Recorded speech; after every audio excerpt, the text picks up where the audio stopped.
So hello everyone, कैसे हैं आप सभी। ये आपका कंप्लीट कोर्स ऑफ प्रोबेबिलिटी चल रहा है फॉर एनडीए। यहाँ पे टाइप वाइज क्वेश्चंस कर रहे हैं हम, बेसिक से एडवांस लेवल के। ये आपका लास्ट टाइप है प्रोबेबिलिटी में, टाइप 13 सेट थ्योरी। इसके बाद में ये सभी टाइप्स कवर्ड अप हो जाएंगे। ये आपका कंप्लीट कोर्स है फॉर एनडीए। सभी चैप्टर्स में आपको इसमें कवर्ड अप करवा रहा हूं और ये 100% फ्री है।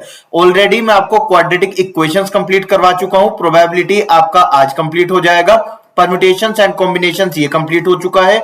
लोगैरिथम्स ये आपका कंप्लीट हो गया है। और इसके बाद जो स्टार्ट होगा वो रहेगा 2D। 2D में क्या क्या इंक्लूडेड होगा, आपका कार्टेशियन सेक्शन कंप्लीट हो जाएगा, इसमें कार्टेशियन प्लेन के क्वेश्चंस।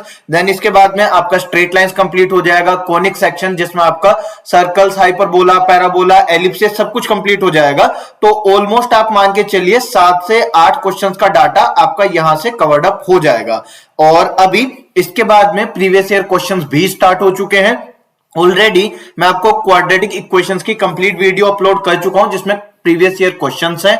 इसके बाद आपको प्रोबेबिलिटी के कंप्लीट प्रीवियस ईयर क्वेश्चंस ये मिल जाएगा और फिर इन बाकी चैप्टर्स जिनको कंप्लीट करते रहेंगे हम, उनके प्रीवियस ईयर क्वेश्चंस भी होते रहेंगे। अगर आपको मेरी मेहनत पसंद आ रही है तो आप चैनल को लाइक, सब्सक्राइब, शेयर कर सकते हैं। एनडीए एस्पायरेंट्स तक आप इन्हें पहुंचाएं, जितने भी स्टूडेंट्स हैं वहां पर आप ग्रुप में, स्टेटस में इसको शेयर कर सकते हैं। नाउ शुरू करते हैं टाइप 13 सेट थ्योरी।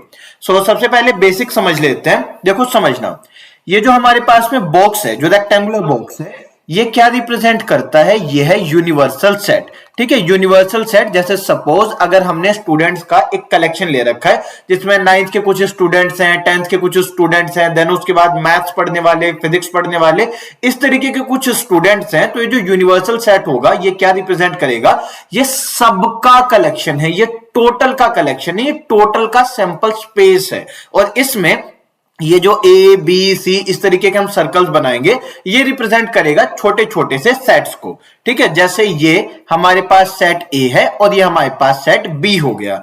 ठीक, अब इसमें आपके पास में जो रेड पार्ट है, देखो इसमें आपके ना क्वेश्चंस इस तरीके के आएंगे, ओनली ए, ओनली बी, नोट ए, नोट बी, आइदर ए, नाइदर ए। इस तरीके के जब आपके क्वेश्चंस आएंगे तो आपको उन टर्म्स का मतलब समझ आना चाहिए, आपको उन्हें डायग्रामेटिकली इमेजिन करना आना चाहिए। तो देखो समझो, ये जो बॉक्स है ये रिप्रेजेंट करता है टोटल कलेक्शन को, यानी कि सारे स्टूडेंट्स को।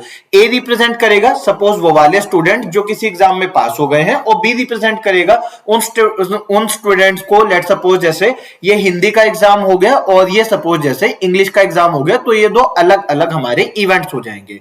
अब इसमें ये जो रेड वाला पार्ट है, ये रेड वाला पार्ट क्या रिप्रेजेंट करेगा, ये रिप्रेजेंट करेगा ओनली ए को। तो देखो हमने ओनली ए निकाला कैसे। ठीक है, हमारे पास मान लो कुछ ऐसे स्टूडेंट्स थे जो मैथ्स पढ़ते हैं, देन कुछ ऐसे स्टूडेंट्स थे जो फिजिक्स पढ़ते हैं। अब ये सेक्शन क्या रिप्रेजेंट करेगा, ये बताएगा उन स्टूडेंट्स को जो मैथ्स और फिजिक्स दोनों पढ़ते हैं। तो जब हमसे कहा गया ओनली मैथ्स वाले स्टूडेंट्स, तो आपको ही फिजिक्स वाले स्टूडेंट्स हटाने पड़ेंगे। तो इसके लिए हम क्या करेंगे, ओनली ए के टाइम पे ए में से ए और बी का जो इंटरसेक्शन वाला हिस्सा है, जो ये कॉमन वाला हिस्सा है, इसको हम माइनस कर देंगे। तो जब आपसे कहा जाएगा ओनली ए, तो उसका सीधा सा मतलब है ए में से ए और बी के इंटरसेक्शन को माइनस कर देना। अब ये जो इंटरसेक्शन वाला हिस्सा है इसको कहा जाता है बोथ ए एंड बी, और रिप्रेजेंट कैसे करते हैं, ए इंटरसेक्शन बी से। ये बहुत डिटेल में मैं सारी आपको चीजें ना सेट रिलेशन फंक्शन में फिर से रिपीट करूंगा, और अभी आपको उतना पोर्शन बता रहे हैं जितना प्रोबेबिलिटी जानने के लिए जरूरी है। सो ये जो बीच वाला पार्ट है ये रिप्रेजेंट करता है बोथ ए एंड बी को, तो ए इंटरसेक्शन बी से इसको डिनोट करते हैं। ठीक है, अब हमारे पास में आता है नोट ए। तो नोट ए का मतलब देखो क्या हुआ, देखो ये रिप्रेजेंट करता है आपके सभी स्टूडेंट्स को, ये रिप्रेजेंट करता है आपके मैथ्स वाले स्टूडेंट्स को, और ये रिप्रेजेंट करता है आपके फिजिक्स वाले स्टूडेंट्स को। तो अगर मैंने ऐसे स्टूडेंट्स की बात करी जिनके पास मैथ्स ना हो, तो इसका मतलब मैं बाकी के सारे स्टूडेंट्स को काउंट कर रहा हूं ना। उनके पास फिजिक्स हो या नहीं हो उससे कोई फर्क नहीं पड़ेगा, बस उनके पास मैथ्स नहीं होनी चाहिए। तो ये जो अंदर वाला हिस्सा है बस मैंने इसको नहीं ले रखा होगा। तो जब हमने बात करी नोट ए की, जैसे रिप्रेजेंट करते हैं ए बार से या ए डैश से, तो इसका मतलब हो जाएगा 1 माइनस ए। 1 क्या रिप्रेजेंट करता है, टोटल प्रोबेबिलिटी को। 1 हमारे पास टोटल प्रोबेबिलिटी को रिप्रेजेंट करता है, यानी कि 100% को। तो टोटल में से जब हमने ए वाला हिस्सा हटा दिया तो ये जो ब्लू वाला सेक्शन बचा रह गया, ये बच गया हमारे पास नोट ए वाला पार्ट। तो 1 में से ए को माइनस करा, नोट ए वाला पार्ट आ गया। सिमिलरली अगर नोट बी कहते तो इस बी वाले हिस्से को हम 1 में से माइनस कर देते। उसके बाद में हमारे पास में आता है इंडिपेंडेंट इवेंट्स। तो देखो इंडिपेंडेंट इवेंट्स का मतलब क्या होता है, जो एक दूसरे से रिलेटेड ना हो। जैसे मैंने एक डाइस थ्रो करी और एक मैंने कॉइन उछाला। अब कॉइन में हमारे पास हेड या टेल आएगा, उसका इस बात से कोई लेना देना नहीं है कि डाइस में मेरे पास 1 से 6 तक कौन सा नंबर आता है। या अगर मैंने तीसरा एक और इवेंट ले लिया, मान लो मैंने कार्ड्स ले रखे हैं, तो कार्ड्स में हमारे पास इक्का आएगा या नहीं आएगा, बादशाह आएगा या नहीं आएगा, किसी भी तरीके के किसी भी इवेंट का इन दोनों से कोई मतलब नहीं है। तो ऐसे इवेंट्स को कहा जाता है इंडिपेंडेंट इवेंट्स। ये आपका थोड़ा सा बस बेसिक पार्ट है। अब जब मैं इसके बेसिस पे आपको क्वेश्चंस कराऊंगा ना, तो आपको छोटी छोटी टर्म्स बस इमेजिन करनी होगी और वहां पर मैं आपको इन्हीं डायग्राम्स के थ्रू क्वेश्चन सॉल्व करवाता रहूंगा। देन हमारे पास में आता है आइदर ए और बी। तो देखो आइदर और नाइदर ये हमने पीछे समझा है ना, एक बार देखो इसको समझना डायग्राम की मदद से। देखो ये है ए, ये है बी। जब मैंने कहा ए की प्रोबेबिलिटी चाहिए, मतलब मुझे चाहिए, जैसे सपोज मान लिया मैंने 3 कॉइन्स उछाले, ठीक है, 3 कॉइन्स में मुझे एक हेड चाहिए या फिर 2 हेड चाहिए होगा। तो एक हेड आने का केस मान लो ये है, तो इसमें मैंने 1 हेड का केस ले लिया। ये मेरे पास 2 हेड है, तो 2 हेड वाला केस मैंने यहां से ले लिया। तो या तो एक हेड आ जाए या 2 हेड आ जाए। जो कॉमन वाला पार्ट होगा इसको अगर हम काउंट कर लेते हैं तो देखो पूरा आपका आ जाएगा आइदर ए और बी। तो आइदर ए और बी का हमने फॉर्मूला देखो कैसे समझा था, या तो ए या तो बी और इन दोनों का कॉमन पार्ट माइनस। तो देखो अब आप इसमें इमेजिन कर पा रहे होंगे। अब यहां पे देखो समझने की कोशिश करना, ये हमारे पास में ए में काउंट हो गया, ये हमारे पास बी में काउंट हो गया। अब देखो ये वाला जो पोर्शन है ये हमने डबल रिपीट कर दिया ना, इसको ए में और बी में दोनों में शामिल कर दिया, तो एक बार माइनस करना पड़ेगा। तो फॉर्मूला देखो कैसे बनता है, या तो ए या तो बी। अब ए और बी दोनों में ना ए इंटरसेक्शन भी ऑलरेडी इंक्लूड हो गया, तो हमने जो 2 बार इंक्लूड करा उस वजह से एक बार माइनस करना पड़ता है। तो हमारे पास क्या बचेगा, ए बचेगा, बी बचेगा, और ये जो बीच वाला हिस्सा है ये ऑलरेडी काउंटेड है, तो हमने यहाँ पे एक बार माइनस करा ताकि ये रिपीट ना आ जाए। तो आइदर ए और बी का फॉर्मूला क्या बना, A plus B minus A intersection B. ठीक है, अब नाइदर का मतलब क्या हो गया, ये जो व्हाइट वाला हिस्सा बच रखा है ये, तो नाइदर को हम कैसे माइनस करेंगे, कैसे निकालेंगे, 1 में से इस रेड वाले को माइनस करके। तो इस वाले पार्ट को, जो व्हाइट वाला पोर्शन है हमारे पास, इसे अगर हम 1 में से माइनस कर देते हैं तो हमारे पास आ जाएगा ना तो ए ना ही बी, नाइदर ए नोर बी, ए डैश इंटरसेक्शन बी डैश, यानी कि ना तो ए और ना ही बी। ठीक, ये हमारे पास में नाइदर ए नोर बी को रिप्रेजेंट करेगा, जिसे कैसे निकालेंगे, 1 में से ए यूनियन बी को माइनस करके, यानी कि आइदर को 1 में से माइनस कर दो तो नाइदर हमारे पास में इंक्लूड हो जाएगा। क्लियर है, आगे चलते हैं। देखो इसके बाद में आता है म्यूचुअली एक्सक्लूसिव इवेंट्स। तो देखो म्यूचुअली एक्सक्लूसिव इवेंट्स क्या रिप्रेजेंट करेगा, हमारे पास में म्यूचुअली एक्सक्लूसिव इवेंट्स वो होते हैं जिनका इंटरसेक्शन 5 हो, यानी कि हमने एक डाइस ली, डाइस को थ्रो करा, उसमें ये सभी हमारे पास आउटकम्स आ सकती हैं। ठीक है, अब इवन क्या रिप्रेजेंट करता है, एक ओड नंबर की आउटकम। तो ओड नंबर्स कौन कौन से हो गए, 1 3 5। फिर E2, यहां पे इवन नहीं है, E2 है। E2 क्या रिप्रेजेंट करता है, गेटिंग एन इवन नंबर। तो इवन नंबर में क्या आ गया, 2 4 6। अब आप मुझे बताना, देखो इन दोनों में कुछ भी कॉमन नहीं आ रहा है ना। जब इवन होगा यानी कि एक ओड नंबर आएगा तो इवन वाला अपने आप हट जाएगा, जब इवन नंबर आएगा तो ओड वाला हट जाएगा, यानी कि एक के होने पर दूसरे वाला अपने आप एलिमिनेट हो जाता है। अगर E2 होगा तो इवन वाला अपने आप एलिमिनेट हो जाएगा, मतलब इन दोनों में कुछ भी कॉमन नहीं है। और जिन दोनों में कुछ कॉमन नहीं आता उनका इंटरसेक्शन होता है 5। तो इसकी प्रोबेबिलिटी कितनी होगी, E1 इंटरसेक्शन E2 की। देखो E1 और E2 में तो कोई एलिमेंट ही नहीं है, 5 का मतलब कोई एलिमेंट नहीं है, एम्प्टी सेट है, तो प्रोबेबिलिटी हो जाएगी 0, क्योंकि नंबर ऑफ फेवरेबल आउटकम्स है 0 और टोटल आउटकम्स कुछ भी नहीं हो तो आंसर तो 0 ही आएगा। ठीक, एक बार फटाफट से पूरा रिपीट कर देता हूं। देखो जब हमसे कहा जाएगा ओनली ए, तो ओनली ए के टाइम पर ए में से इन दोनों का जो कॉमन पार्ट है उसको हटा देना है। जब हमसे कहा जाएगा बोथ ए एंड बी, तो इन दोनों का जो कॉमन पार्ट है वो ले लेना है। देन हमसे कहा जाएगा अगर नोट ए, तो ए वाले पार्ट के लिए, नोट ए वाले के लिए 1 में से ए को माइनस कर देंगे। जब कहा जाएगा इंडिपेंडेंट इवेंट्स, तो मतलब दोनों एक दूसरे से रिलेटेड नहीं है, तो इन दोनों के साथ में होने की जो प्रोबेबिलिटी होगी मैंने कहा मैंने एक कॉइन फेंका और एक डाइस थ्रो करी, मैं चाहता हूं कॉइन पे आ जाए हेड और डाइस में आ जाए 4। तो देखो हेड आने की प्रोबेबिलिटी कितनी है 1/2 और 4 आने की प्रोबेबिलिटी कितनी है 1/6। तो इन दोनों के साथ में होने की प्रोबेबिलिटी यानी कि कॉइन पे आए हेड और डाइस पे आए 4, इसकी प्रोबेबिलिटी कैसे होगी कि मुझे कॉइन पे हेड भी चाहिए और डाइस पे 4 भी चाहिए, एंड लगेगा तो इन्हें मल्टीप्लाई करके आएगा ए इंटरसेक्शन बी। तो अगर इंडिपेंडेंट इवेंट्स होते हैं तो ए इंटरसेक्शन बी होता है P of A into P of B. इसके बाद हमने सीखा अगर आइदर और चाहिए हमें, आइदर ए और बी, तो A plus B minus A intersection B, neither A nor B चाहिए तो 1 माइनस में ए यूनियन बी। ठीक है, इसके बाद म्यूचुअली एक्सक्लूसिव इवेंट्स में हमने ये समझा कि म्यूचुअली एक्सक्लूसिव उसको बोला जाएगा जब दो इवेंट्स आपस में रिलेटेड ना हो। म्यूचुअली एक्सक्लूसिव और इंडिपेंडेंट में फर्क है। फर्क देखो क्या है कि जो आपके इंडिपेंडेंट इवेंट्स हैं, ठीक है, इंडिपेंडेंट इवेंट्स में दोनों का होना एक दूसरे से रिलेटेड नहीं है, और एक्सक्लूसिव का केस क्या है कि एक के होने पर दूसरे वाला नहीं हो सकता। इन दोनों चीजों में फर्क है। देखो इंडिपेंडेंट में क्या हुआ, मान लो कॉइन पर हमें हेड चाहिए था और डाइस पे हमें 4 चाहिए था, और एक्सक्लूसिव में क्या होगा कि जब हेड और टेल का केस होगा, देखो जब हेड आया तो टेल नहीं आ सकता, और जब टेल आया तो हेड नहीं आ सकता, लेकिन हेड के आने पर 4 आ भी सकता है नहीं भी आ सकता है, कोई फर्क नहीं पड़ता, ये दोनों एक दूसरे से रिलेटेड ही नहीं है। और ये है कि इन दोनों में कुछ कॉमन नहीं है, तो कुछ कॉमन आना और एक दूसरे से रिलेटेड ना होना, इन दोनों में फर्क है। अगर मैं एक्सक्लूसिव की प्रोबेबिलिटी निकालूंगा ना, अगर कहा जाए E1 और E2 एक्सक्लूसिव इवेंट्स हैं और मैं P of E1 intersection E2 निकालूंगा, तो E1 और E2 में तो देखो कुछ भी कॉमन ही नहीं है, तो कॉमन कुछ नहीं है तो फेवरेबल 0 अपॉन में टोटल कुछ भी हो तो आंसर आ गया 0। और जब मैं इंडिपेंडेंट निकालूंगा तो P of E1 intersection E2 कैसे होगा कि E1 के आने की अपनी प्रोबेबिलिटी है इनटू में E2 के आने की अपनी प्रोबेबिलिटी है, दोनों को मल्टीप्लाई कर दो। तो दोनों चीजों में फर्क है, इन्हें मिक्स मत करना। क्वेश्चन समझते हैं। देखो फर्स्ट क्वेश्चन में हमसे क्या कहा गया, E1 और E2 दो म्यूचुअली एक्सक्लूसिव इवेंट्स हैं, यानी कि जब E होगा तो F नहीं हो रखा होगा। ठीक है, दोनों म्यूचुअली एक्सक्लूसिव है, जब E होगा तो F नहीं हो रखा होगा। तो हमें बताना है E इंटरसेक्शन F की प्रोबेबिलिटी। देखो P of E intersection F क्या होगा, फेवरेबल आउटकम्स अपॉन में टोटल आउटकम्स। तो फेवरेबल कितने हैं 0, क्योंकि दोनों में कुछ कॉमन ही नहीं है, तो इसका आंसर आ जाएगा 0, यानी कि ऑप्शन डी। और अगर ये इंडिपेंडेंट इवेंट्स लिखा होता तो P of into P of F होता।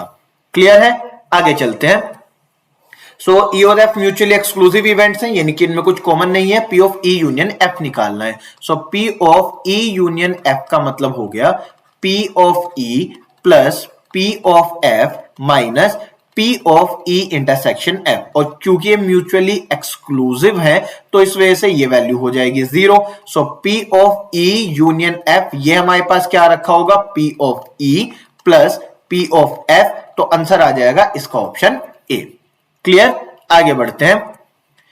E और F दो इवेंट्स हैं, P ऑफ E माइनस में F निकालना है। देखो आप ही बताना, जैसे अगर ये E है, ठीक है, ये E है और ये F है, वेन डायग्राम यहां पे काम आता है जब आपको इस तरीके से E minus F intersection F, मतलब दो इवेंट जब मिला दिए जाते हैं तो इनको वेन डायग्राम से बनाना आसान हो जाता है, यहां से रिप्रेजेंटेशन आसान से मिल जाती है। देखो ये E है और ये जो आपके पास में दूसरा सर्कल ये F है, तो E माइनस F क्या रिप्रेजेंट करेगा कि E में से F को हटा दूं तो E के अंदर F है कितना, ये वाला हिस्सा ही तो है, तो E में से F को हटा दूंगा मतलब ये हिस्सा हटा दूं तो बचा क्या, ये डॉटेड वाला पार्ट। ये डॉटेड वाला पार्ट क्या रिप्रेजेंट करता है कि हमने E में से F को हटा रखा है। तो P of E minus F, इसे क्या रिप्रेजेंट करना चाहिए कि E वाली जो प्रोबेबिलिटी है उसमें से जो कॉमन हिस्सा है ना, जो E और F का कॉमन हिस्सा है, इसको आप माइनस कर दो। तो P ऑफ E में से P ऑफ E और F का कॉमन हिस्सा जो है इसको माइनस कर दो,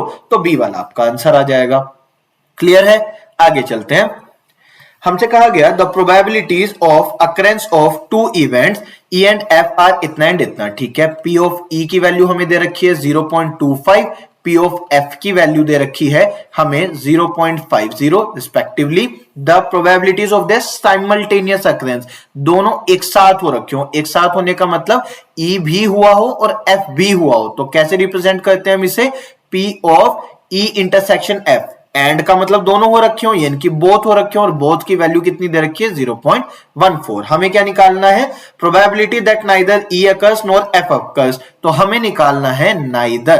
तो नाइदर को हम कैसे निकालते हैं, 1 माइनस आइदर करके। सो कैसे आएगा ये, 1 माइनस E यूनियन F की प्रोबेबिलिटी करके, ठीक है। सो 1 minus P of E union F कैसे आएगा, P ऑफ E यानी कि 0.25 प्लस में P ऑफ F यानी कि 0.50 minus P of E intersection F यानी कि 0.14। सो ये हमारे पास कितना आ जाएगा, 0.75 माइनस 0.14, तो ये कितना आ जाएगा, 75 माइनस 14 यानी कि 71, 61, तो ये आ गया 0.61। सो ये आया 1 माइनस में 0.61, यहां पे 61 है, ये आ जाएगा 1 माइनस में 0.61, तो इसका आंसर आ जाएगा 0.39, that means option C. Clear, यहां पे कुछ नहीं हुआ, बस नाइदर निकालना था, और नाइदर कैसे निकालते हैं, 1 माइनस आइदर करके। आइदर मतलब E यूनियन F और E यूनियन F मतलब E plus F minus E intersection F, values put कर, ये आंसर आ गया ऑप्शन सी। आगे बढ़ते हैं। The probability that at least one of the events A and B occur is इतना। At least one of the events occur का मतलब या तो A हो जाए या तो B हो जाए या दोनों हो जाए, तो ये जो वैल्यू दी है ना, ये हमें A यूनियन B दे रखा है, आइदर A और B दे रखा है कि या तो A हो जाए या तो B हो जाए या दोनों हो जाए, दोनों में से कम एक हो जाए, तो ये P of A union B है, तो इसकी वैल्यू है 0.6। हमसे कहा गया if A and be occur simultaneously, तो साइमल्टेनियसली मतलब ए इंटरसेक्शन बी, तो ये कितना हो गया हमारे पास 0.2, और हमें निकालना क्या है, P of A bar plus में P ऑफ बी बार। तो जब भी देखो आपके पास में ये दिया होता है ना P of A union B, तो आपको शुरुआत कैसे करनी होती है, इसका फॉर्मूला एक्सपेंड करने से। तो P ऑफ ए यूनियन बी का मतलब क्या है, P ऑफ ए प्लस में P of B minus P of A intersection B, ये करना है हमें। P of A union B कितना दे रखा है 0.6, इस पूरे हिस्से को हमें निकालना है, इसे y मान लेते हैं, पूरा पूरा बार बार नहीं लिखना पड़ेगा, minus P of A intersection B कितना है 0.2, ये इधर चला जाएगा तो 0.8 आ गया। अब ये जो P ऑफ ए है इसे हम 1 माइनस P ऑफ ए बार लिख सकते हैं। ए की प्रोबेबिलिटी कैसे आएगी, 1 माइनस में नोट ए को करके, सो हम ए को लिख सकते हैं 1 माइनस में नोट ए, बी को लिख सकते हैं 1 माइनस नोट बी, ऐसे नोट बी को हम लिख सकते हैं 1 minus P of A, so plus यहां पर क्या हुआ 1 minus P of B bar, ऐसे हो गया, ठीक है। P of A P of B left side ले जाएंगे, so P of A bar plus P of B bar, यहां प्लस में आ गया, इक्वल्स टू क्या हुआ 1 प्लस 1 2, 2 माइनस 0.8 यानी कि 1.2, तो आंसर आ जाएगा इसका, यहां पे ना 1.2 आना था, यहां पे आपका मिसप्रिंट हो रखा है, सो ये 1.2 होगा, सो ऑप्शन सी हमारा आंसर आ जाएगा। क्लियर है, आगे बढ़ते हैं। E and F भी events in a sample space such that P of E दिया है, P ऑफ F दिया है, P of E intersection F दिया है, और हमें ये हिस्सा निकालना है P of E bar intersection F। देखो इस तरीके की जब वैल्यूज निकालने आपको कहा जाता है जिसका सीधा सीधा फॉर्मूला ना पता हो, वहां पर आपका वेन डायग्राम काम आता है। सो ये हमने बना लिया E, ये हमने बना लिया F, अब हमें क्या निकालना है E बार और F का कॉमन पॉइंट, तो देखते हैं इन दोनों में कॉमन कौन सा हिस्सा आ रखा होगा। सो सबसे पहले बनाते हैं ई बार, ये जो दे रखा है ई बार, तो ई बार का मतलब हो जाएगा नोट ई, तो नोट ई का मतलब ये पूरा पोर्शन जिसमें ई शामिल ना हो रखा हो, देखो सब कुछ ले लिया हमने, बस ई को शामिल नहीं कर रखा है। फिर हमसे कहा गया एफ, सो एफ को अलग बनाएंगे, सो अब यहां पे एफ आ गया, एफ में क्या शामिल है, ये पूरा एफ, ठीक है, ये पूरा शामिल हो रखा है। सो हमने ई बार बना लिया, एफ बना लिया, और अब हमें क्या चाहिए, हमें चाह रहा होगा इन दोनों का इंटरसेक्शन, तो इन दोनों का इंटरसेक्शन मतलब इनमें जो कॉमन पार्ट आया, तो कॉमन पार्ट आया ये वाला, ठीक, ये वाला पोर्शन देखो दोनों में कॉमन आया, ब्लैक में ग्रीन में ये वाला पोर्शन कॉमन आया। ये कौन सा हिस्सा है, एफ में से जब ई और एफ का इंटरसेक्शन माइनस होता है, ठीक, तो इसकी प्रोबेबिलिटी हमें बतानी है। So P of F minus P of E intersection F हमें ये बताना है। सो P ऑफ F कितना है 0.2 माइनस ई इंटरसेक्शन एफ हमारे पास में क्या रखा है 0.1, सो ये हो जाएगा 0.2 माइनस 0.1 यानी कि 0.1, तो आंसर है ऑप्शन बी। यहां पे हमने कुछ नहीं किया, सबसे पहले ई बार निकाला यानी कि नोट ई, फिर निकाला एफ, तो ये रहा एफ वाला पार्ट, इन दोनों का कॉमन यानी कि ये वाला पोर्शन, जब एफ में से इन दोनों का कॉमन हिस्सा हट रखा है तो एफ में से ई इंटरसेक्शन एफ बार हटा रखा है, तो इसकी वैल्यू पुट कर दी, ये हमारे पास आंसर आ गया। आगे चलते हैं। In a class 30% of the students offered English, ठीक है, एक क्लास में 30% बच्चों के पास में इंग्लिश है, ठीक है, देन 20% स्टूडेंट्स के पास में हिंदी है 20% स्टूडेंट्स के पास में, और तो इसका मतलब ये हो गया कि इंग्लिश वाला स्टूडेंट चुनूंगा उसकी प्रोबेबिलिटी 30% है, इनकी 30/100 है। ऐसे ही हिंदी के लिए, और बोथ इंग्लिश एंड हिंदी जिसमें इंक्लूड हो रखा होगा इसकी प्रोबेबिलिटी है 10%। देन हमसे कहा गया if a student is selected at random what is the probability that he has offered English और हिंदी, या तो उसके पास इंग्लिश है या फिर हिंदी है, तो इसकी प्रोबेबिलिटी कैसे आती है, English plus Hindi, P of E intersect E union F क्या होता है, पी ऑफ ई प्लस में P of F minus P of E intersection F, ये होता है। सो ई यूनियन एफ या तो इंग्लिश या हिंदी, ये निकालना है। सो इंग्लिश की प्रोबेबिलिटी 30% यानी कि 30/100 प्लस हिंदी की प्रोबेबिलिटी 20% तो 20/100 माइनस दोनों की प्रोबेबिलिटी 10% तो 10/100, तो 30 20 50 माइनस 10 तो ये हो जाएगा 40/100, सो 20 से 2 टाइम्स और ये 5 टाइम्स कैंसिल, तो आंसर आ गया ऑप्शन ए। क्लियर है?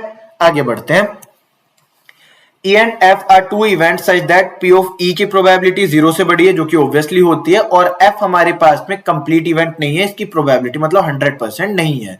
ओके, देन हमें क्या निकालना है, P of E bar given that F bar has already occurred. याद करो ये कंडीशनल प्रोबेबिलिटी है, F ऑलरेडी हो चुका है, ऑलरेडी गिवन है, ऑलरेडी हो चुका है, और ई बार की प्रोबेबिलिटी निकालनी है। सो इसका फॉर्मूला हमारे पास क्या था, याद करो, देखो ए बाय बी का फॉर्मूला हमारे पास था P of A intersection B upon probability of B. Same चीज हमें यहां पे करनी है, पी ऑफ ई बार हमारे पास क्या यहां पे आ जाएगा, probability of E bar intersection F bar upon यहां पे आ जाएगा पी ऑफ एफ बार। ठीक है, पी ऑफ ये हमारे पास नाइदर को रिप्रेजेंट करता है, तो नाइदर कैसे निकालते हैं, 1 माइनस में आइदर करके।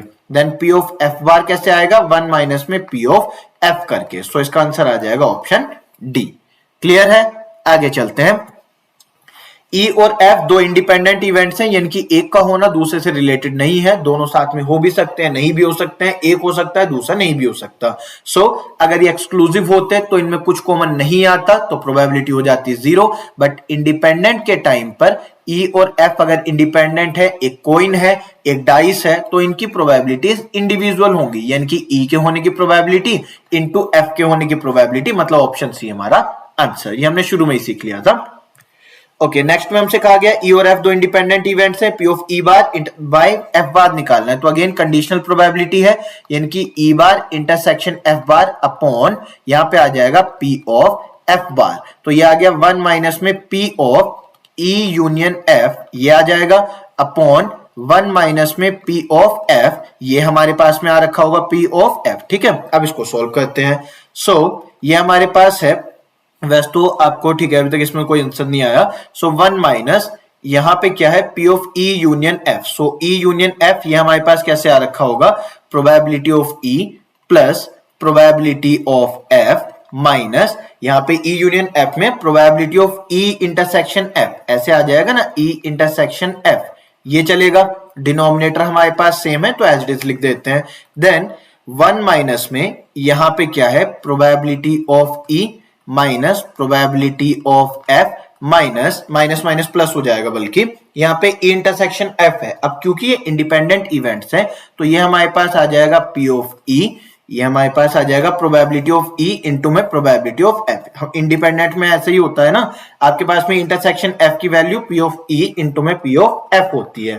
ठीक है, अब इन दोनों में हमारे पास में देखो, इसमें और इसमें, बल्कि एफ वाले के साथ रखते हैं ताकि ऊपर नीचे कैंसिल हो पाए।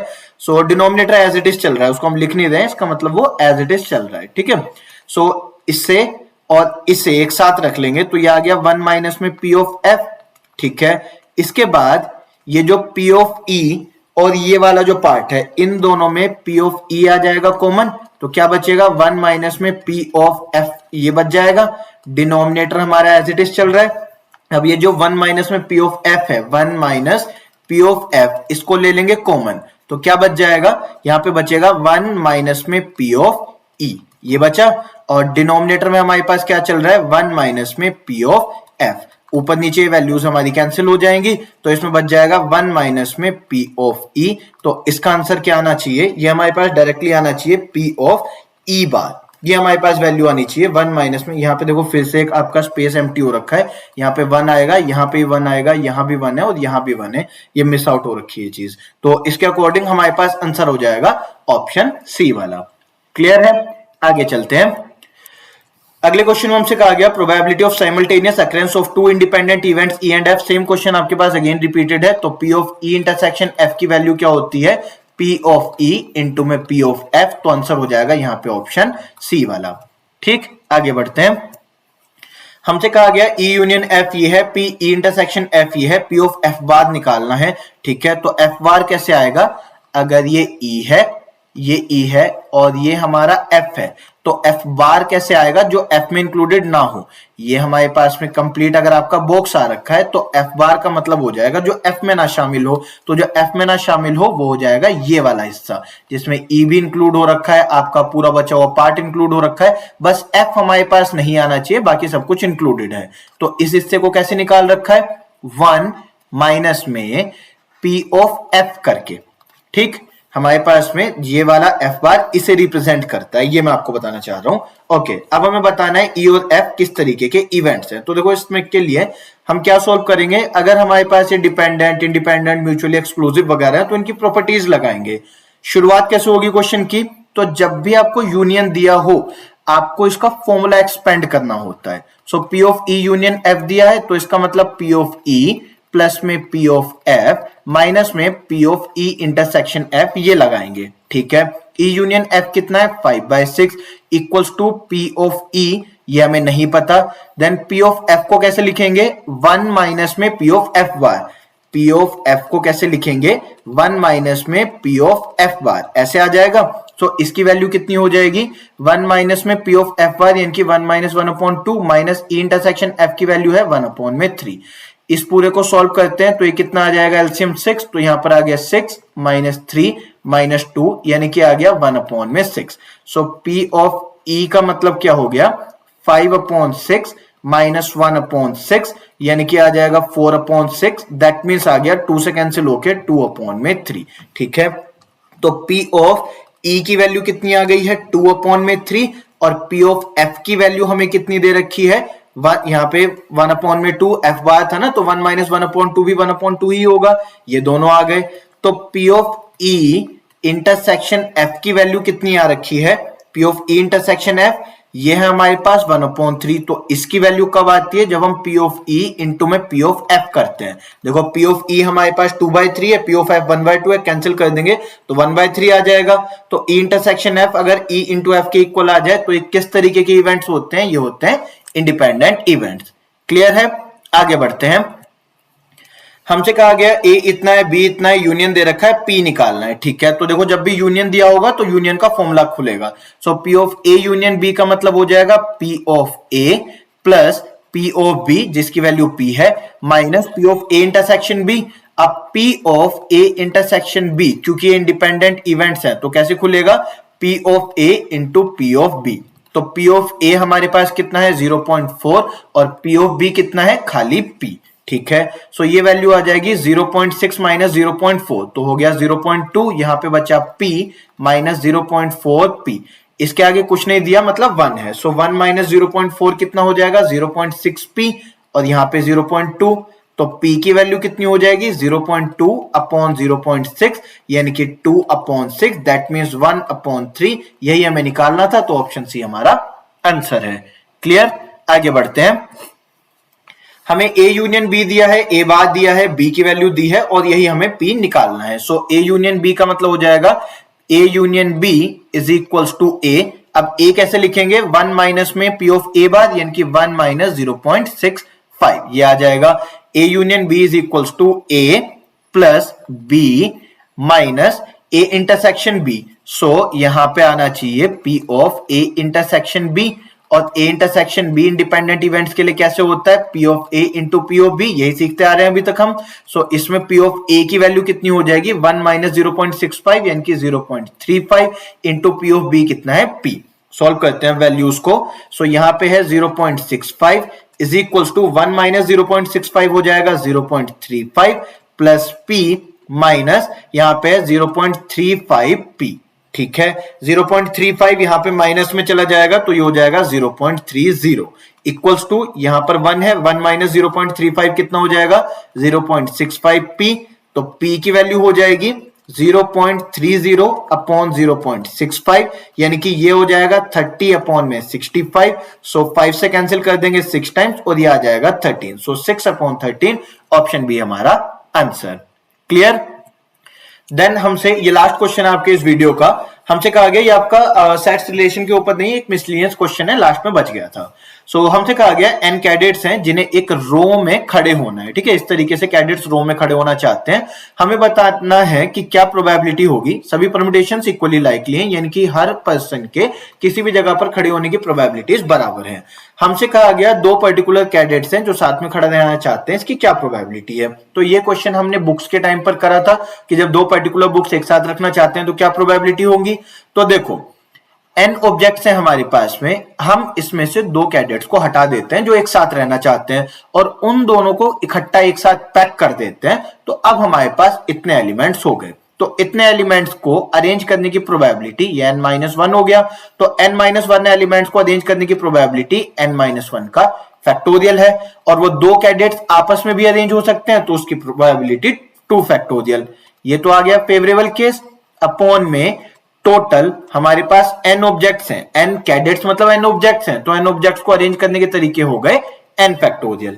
नाउ यह n-1 factorial as it is, into में 2 फैक्टोरियल मतलब 2, अपॉन में n फैक्टोरियल का मतलब n इंटू n-1 फैक्टोरियल।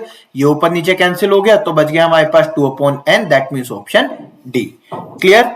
सो ये कोर्स आपका कंप्लीट हो चुका है, प्रोबेबिलिटी आपका कंप्लीट हो गया, क्वाड्रेटिक इक्वेशंस ऑलरेडी हो चुका है, लॉग आपका ऑलरेडी कंप्लीट हो गया, परम्यूटेशंस एंड कॉम्बिनेशंस आपको ऑलरेडी कंप्लीट हो गया। इसके बाद में अब हम 2D शुरू करेंगे जिसमें सर्कल्स, कॉनिक सेक्शन, आपका स्ट्रेट लाइन, कार्टेशियन प्लेन, ये सब कुछ एक ही कोर्स में हम कवर्ड अप कर रहे होंगे। अलग अलग कोर्सेज भी हो सकते हैं, मतलब सीक्वेंस में अब इसके सारी चैप्टर्स आपके आ रखे होंगे। और जो जो चैप्टर्स हम ऑलरेडी कंप्लीट कर चुके हैं इनके प्रीवियस ईयर क्वेश्चंस भी हमने शुरू कर लिए हैं, क्वाड्रेटिक के ऑलरेडी हो चुके हैं, प्रोबेबिलिटी की आपको वीडियो जल्दी मिल जाएगी। इसके बाद ये दोनों चैप्टर्स कवर्ड अप होंगे। तो इस तरीके से 100% फ्री और कंप्लीट कोर्स हम एनडीए का कर रहे हैं विद प्रीवियस ईयर। सो आपको इस कोर्स से मतलब जो ये सीरीज चल रही है इसकी मदद से आपका एग्जाम डेफिनेटली क्लियर हो जाएगा। आपको कहीं से भी कुछ भी और पढ़ने की जरूरत नहीं है, बस आप वीडियोस देख लो, इन क्वेश्चंस को रिपीट कर लो, प्रीवियस ईयर क्वेश्चंस में साथ साथ कर लो। इससे 100% गारंटी है कि आपका एग्जाम क्लियर हो जाएगा, चाहे वो मार्जिनली क्लियर हो, बट रिटर्न आपका जरूर निकल जाएगा, ये मेरी एश्योरिटी है। सो अगर आपको मेरी मेहनत पसंद आ रही हो तो आप इस चैनल को सब्सक्राइब करें, लाइक शेयर कमेंट करें। अगर आपकी कोई स्पेशल डिमांड है कि इस चैप्टर को लेके, वो आप मुझे कमेंट में बता दें और ज्यादा से ज्यादा इस कोर्स को फैलाएं, बिकॉज ये प्रीमियम कंटेंट है जो आपको फ्री ऑफ कॉस्ट मिल रहा है। So this is basically done for this video, for this session and this course as well. So thank you.